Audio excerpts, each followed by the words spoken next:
Be me, 39, HR lead at tech consulting firm in Seattle. Salary $135,000 plus bonus. Been in HR for 15 years. Company is called Apex Consulting. We do IT consulting and staff augmentation. 450 employees, $120 million revenue, growing fast. We place software engineers and IT specialists at client sites. Typical consulting firm, margins are tight, hiring is everything. If we can't hire fast enough, we lose contracts, clients go elsewhere. I've been here for 2 years, promoted to HR lead after 6 months. Managed team of 5 recruiters, I control all hiring decisions. CEO is Richard, 52, founded company 15 years ago, money-focused. He cares about one thing, billable headcount, more consultants equals more revenue. When I joined, company was 78% male, 71% white, typical tech demographics. Board wanted to improve diversity metrics for optics and ESG scores. That's why they hired me. My background is all diversity and inclusion. Previous role was Chief Diversity Officer at nonprofit. Before that, diversity consultant, before that, activist. This is my first role with actual hiring authority, real power to make change. First year I spent building systems, creating processes, collecting data.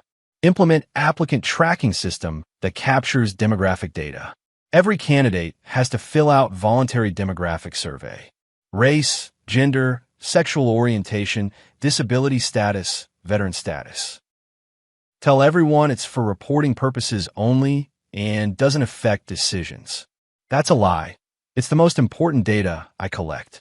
Create a scoring system, not officially documented, just in my head. White male candidate needs to be exceptional to get hired. Everyone else gets benefit of the doubt. Lower bar, more chances. Start tracking hiring by demographics, making sure we're moving the needle. Set personal goals, aggressive goals, revolutionary goals. In 2 years, I want company to be 50% women, 60% non-white. That's complete transformation. That's flipping the script entirely. But that's what real change looks like, not incremental bullshit. Richard doesn't know about my specific targets. He just wants better diversity. He's useful idiot who approved budget for my initiatives. Year 1 results are good. Hired 85 people. 40% women, 55% non-white. Massive improvement from previous years. Richard is thrilled. Shows these numbers to board, they love it. Best hiring year in company history from diversity perspective. What he doesn't know is how I achieved it, the methods I used. I rejected 127 white male candidates who were qualified, some extremely qualified. Told recruiters they weren't culture fits or didn't have the right energy. Moved 89 non-white and female candidates through process faster. Skipped steps, reduced requirements, got them hired within days. One recruiter, Amy, 26, starts noticing the pattern. She sent me Slack message. Hey, that candidate Tom you rejected, he had 8 years Java experience, exactly what client needs. Yeah, but we have other priorities right now. Client specifically requested senior Java developer though. We'll find someone, keep looking. She drops it, but I can tell she's uncomfortable, making mental notes.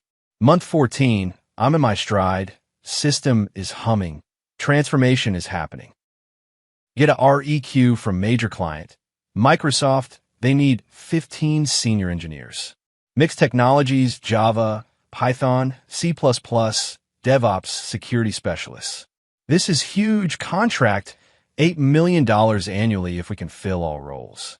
Start reviewing candidates. Recruiting team has sourced 60 plus qualified people. I'm filtering by demographics first, qualifications second. Find 8 women and minority candidates who are decent fits. Not perfect matches, but close enough, diverse enough. Find 22 white male candidates who are perfect matches. Years of experience, exact tech stacks, Microsoft experience even. Reject all 22. Move forward with the 8 diverse candidates. Also fast track another 7 diverse candidates who need more vetting. But we're on a timeline. Microsoft needs people in 6 weeks. Present the 15 candidates to Microsoft. They start interviewing. First 3 interviews, Microsoft rejects all 3, not qualified enough. They're polite about it, but feedback is clear. Need more senior people. These candidates seem junior for the roles we're hiring for. Richard is getting nervous. Can we present more candidates? We're working on it. Sourcing takes time. We have 60 candidates in the pipeline. Present more of them. Can't tell him I rejected most of them for being white males. Those candidates weren't good fits. Trust my judgment. Microsoft interviews 7 more, rejects 5, accepts 2. We're at 2 out of 15 placements. Deadline is approaching. Microsoft VP sends email to Richard. We may need to look at other staffing partners. Your candidates aren't meeting our experience requirements. Richard is panicking now. This is our biggest client. Calls emergency meeting with me and recruiting team. What's going on? Why can't we fill this REQ? Microsoft has very high standards. It's a challenging REQ. We've filled Microsoft recs before. Why is this one different? Amy, the recruiter, speaks up. She's been waiting for this moment. We have 22 qualified candidates who weren't presented. I flagged several of them as strong matches, but they were rejected. Richard looks at me. Why weren't they presented? They weren't the right fit culturally. Microsoft doesn't care about culture fit. They care about technical skills. Show me the rejected candidates. Amy pulls up the profiles. Richard reviews them. His face changes as he reads. These are clearly qualified people. These candidates are perfect. Why the hell weren't they submitted? I made a judgment call based on overall candidate quality. He's getting angry now, rare for Richard. He's usually passive. Your judgment call is costing us an $8 million contract. Submit these candidates today, all of them. I don't think that's the right approach. I don't care what you think. Submit them or you're fired. Submit the 22 white male candidates that day, all of them. Microsoft interviews them over the next week. Hires 12 of them immediately, exactly what they needed. Richard is relieved. Contract is saved, but he's watching me now. Sends me email. We need to talk about your hiring process. There seems to be some kind of filter that's not based on qualifications. Deny everything. I'm just being thorough about culture and fit. Culture and fit cost us almost $8 million. Be less thorough. He doesn't pursue it further, but I know I'm on thin ice. Get more careful. Start being less obvious about the filtering. Can't reject 100% of white males. That's too blatant. Develop a ratio system. For every 2 diverse hires, I'll accept 1 white male. That way we're still trending toward my targets, but less obviously. This works for a few months. Richard stops questioning. Hiring continues. Company is growing. Diversity metrics improving. We're now at 45% women, 58% non-white. I'm so close to my goals. But then month 19, the recording incident happens. One of my recruiters, Jake, 31, has been here 4 years. He's good at his job, but he's been resistant to my direction. Questions my rejections, pushes back on candidate decisions. I've been documenting his resistance, building case to fire him. One afternoon, Jake brings me a candidate, white male, very experienced. This guy is perfect for the Oracle DBA role, 15 years experience. Client has been looking for this specific skill set for 2 months. I look at the resume, he's right. This candidate is perfect, but he's a white male, and I've already hit my quota for the month. Let's keep looking. I want to see more of the candidate pool. We've been looking for 2 months. This is the best candidate we've found. Jake, I need you to trust my judgment on this. He's frustrated. I can see it. He's going to push back. Can I ask what specifically makes him not a good fit? This is where I make the mistake, the fatal fucking mistake. I'm annoyed. I'm tired of his questions. I just want him to comply. And I say the quiet part out loud. Jake, we've hired too many white guys this month. We need to balance it out. So you're rejecting him because he's white. I'm rejecting him because we have diversity targets to hit. That's illegal. That's discrimination based on race. Feel my face get hot? Shit, I said too much. It's not discrimination. It's affirmative action. It's correcting historical imbalances. It's literally rejecting someone because of their race. That's the definition. I'm scrambling now, trying to walk it back. You're misunderstanding my process. It's more nuanced than that. I don't think I am. I think you just admitted to racial discrimination in hiring. He leaves my office. I'm shaking. That was so fucking stupid. Should have stuck to culture fit. Language should never have been explicit. Next day, Jake doesn't show up at work, calls in sick. Day after that, he's still out, says he has a family emergency. Third day, I get an email from company's general counsel. Please come to my office immediately. Bring your laptop and phone. Oh fuck, this is bad. Walk to legal's office. General counsel is there with Richard, an outside attorney. Sit down, legs are shaking, know something is very wrong. Outside attorney speaks first, woman in her 50s, expensive suit. I'm Sarah Chun. I represent the company in employment matters. We've received a complaint from one of your recruiters, Jake Morrison. My stomach drops through the floor. Jake has alleged that you've been discriminating against white male candidates. And he's provided evidence of this discrimination. Sarah clicks her laptop, plays an audio recording. It's my voice, crystal clear, from my office 2 days ago. Jake, we've hired too many white guys this month. We need to balance it out. So you're rejecting him because he's white? I'm rejecting him because we have diversity targets to hit. The whole conversation recorded, played back in perfect quality. Feel like I'm going to vomit. He recorded me without my consent. That's illegal. Washington is a two-party consent state for recordings. Sarah shakes her head. Actually, he was wearing a recording device as part of a workplace investigation for his attorney. Under whistleblower protections, this recording is admissible. Richard speaks up, voice is cold, angry. Is this true? Have you been rejecting candidates based on race? Try to defend myself. I've been implementing diversity hiring initiatives. You approved diversity hiring. You wanted better metrics. I wanted diverse candidates to be considered, not white candidates to be excluded. That's the same thing. No, it's fucking not. One is legal and one is discrimination. Sarah pulls out more documents. This is prepared. This is bad. Jake has also provided us with hiring data from the past 19 months.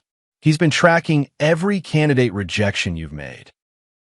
Shows me a spreadsheet, hundreds of rows, my decisions tracked meticulously. In the past 19 months, you've reviewed 847 candidates.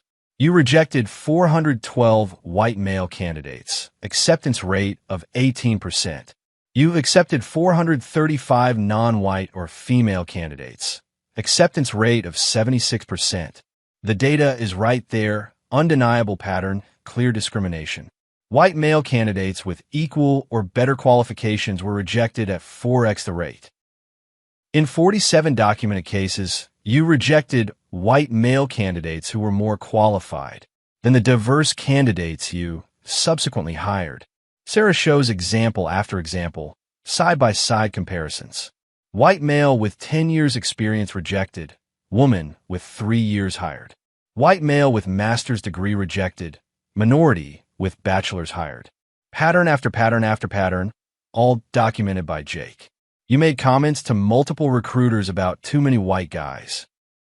You set explicit demographic targets that required excluding white males. You told Amy in Slack, quote, "We need to stop the pipeline of white dudes." Every stupid thing I said, documented, screenshotted, compiled. Richard looks sick. Do you understand what you've done to this company? I was trying to create equity to address historical discrimination. You were committing present-day discrimination. That's illegal. Sarah takes over. She's clinical, precise, terrifying. Jake has filed a complaint with EEOC and Washington State Human Rights Commission. He's also retained private counsel for a civil suit. We anticipate he'll file a class action on behalf of all rejected white male candidates.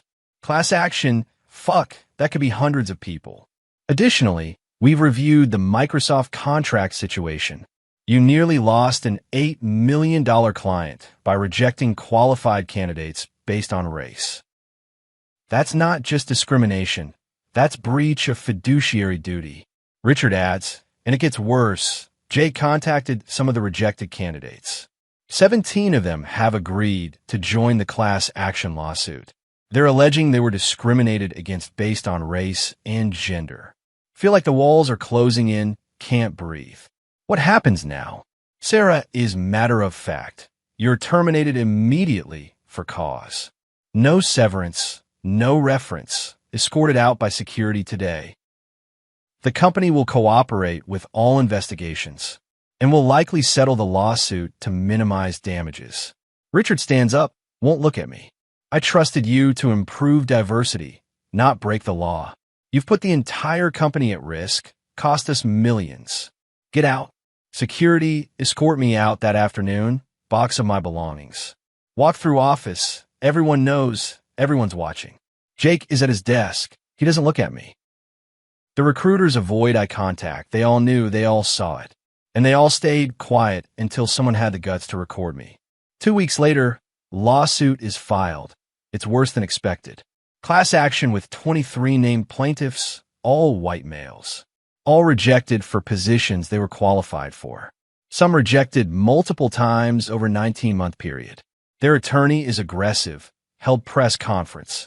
This is a clear case of racial discrimination in hiring. Our clients were rejected solely because of their race and gender. We have recordings, we have data, we have documentary evidence. Story goes national. I'm named in articles. HR director caught on tape admitting to racial discrimination. Tech company faces lawsuit after systematic exclusion of white male candidates. My name is everywhere. My LinkedIn is flooded with messages. Half supportive from activists. You were doing the right thing. Other half are death threats and mockery. How's your diversity now? Can't leave my apartment. Can't face anyone. Company settles lawsuit 6 months later. Terms are confidential. But court documents show it's $4.7 million. $200,000 per plaintiff, plus legal fees, plus EEOC fines. Company also agrees to overhaul all hiring practices. External auditor for 5 years. Consent decree, public reporting. Their reputation is damaged. Clients are nervous. But they survive. Richard cuts costs elsewhere. Company continues. I'm unemployable, completely radioactive in HR field. Every Google search shows the lawsuit, the recording, the articles. Applied to over 200 jobs in first year, 0 interviews. Most don't even acknowledge the application. Few that do respond say, we're going in a different direction. One recruiter is honest. You're too controversial. Nobody will touch you. What you did was illegal. It's documented. You're a liability. Unemployment runs out. Savings depleting fast. Seattle rent is brutal. $2,800 for 1 bedroom. Have to move back to Ohio, to my parents' house at 40. It's humiliating, sleeping in my childhood bedroom. Mom trying to be supportive. You stood up for what you believe. I broke the law, Mom. I discriminated against people. But you were trying to help marginalized groups.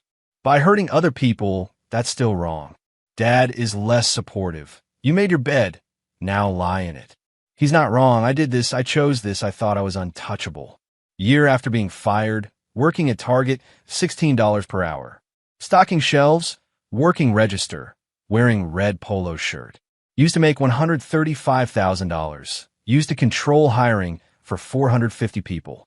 Now I'm asking if customers found everything they needed. One day, a customer comes through my line. It's Amy, the recruiter from my old team. She recognizes me. I see it in her eyes. Oh, hi. She says, awkward, uncomfortable. Hi, Amy, how are you? Good. I'm still at Apex, actually got promoted. She's nervous, doesn't know what to say. That's great, congratulations. Yeah, they made me senior recruiter after everything. After I was fired, after I destroyed my career. New HR director is really good, very fair. We're still hiring diverse candidates, but, legally, that stings, the implication that I wasn't doing it legally. Even though it's true, even though that's exactly what happened. She pays for her items, leaves quickly, relieved to escape. Stand there at the register, scanning items for the next customer. Think about what she said, still hiring diverse candidates, but legally. Turns out you can improve diversity without breaking the law. You just have to actually follow the law while doing it. Who knew? Everyone knew. I just didn't care. 2 years later, still in Ohio, still working retail. Moved to assistant manager at Target, $42,000 per year. It's honest work, but it's not a career. It's just surviving. Google myself sometimes, articles are still there. First page of results is all lawsuit stuff, recording discrimination. That's my legacy. That's what I'm known for. Not as diversity advocate, not as HR professional, but as the woman who got caught discriminating on tape. See LinkedIn post from Richard. Apex just hit $200 million revenue. Company has recovered, grown, thriving without me. And they're still diverse, maybe more diverse than when I was there. Because they're doing it right, legally, sustainably.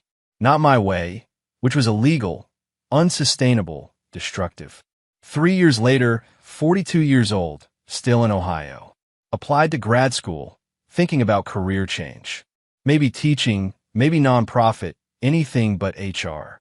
Can't get into any program. Background checks flag the lawsuit.